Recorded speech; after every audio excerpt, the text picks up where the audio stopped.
నమస్కారం అండి. ఈనాటి కమ్మని కథ పేరు మంచి మిత్రుడు. వినిపిస్తున్నది మీ విజయభాస్కర్.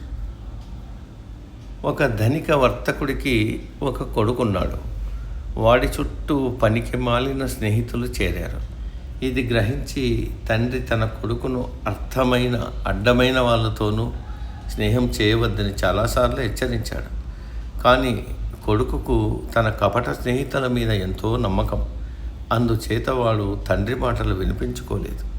కొన్నాళ్లకు వర్తకుడు తన కొడుకు గుణపాఠం నేర్పదలిచి వాడితో, నాయనా, మనం వర్తకం మీద దూర ప్రయాణం పోవాల్సి వస్తుంది. మన రత్నాలు ఎవరి వద్ద దాస్తే బాగుంటుంది అన్నాడు. కొడుకు తన ఆప్తమిత్రుడి పేరు చెప్పాడు. తండ్రి అనుమతితో వాడు రత్నాల పెట్టెను తన మిత్రుడి వద్ద ఉంచాడు. కొన్నాళ్ళయ్యాక తండ్రి కొడుకులు వ్యాపారం ముగించుకొని తిరిగి వచ్చారు. కొడుకు రత్నాల పెట్టెను తీసుకురావటానికి తన మిత్రుడి వద్దకు వెళ్ళి కోపంగా తిరిగి వచ్చి, మీరు చేసిన అవమానానికి నా మిత్రుడు ఎంతో బాధపడుతున్నాడు.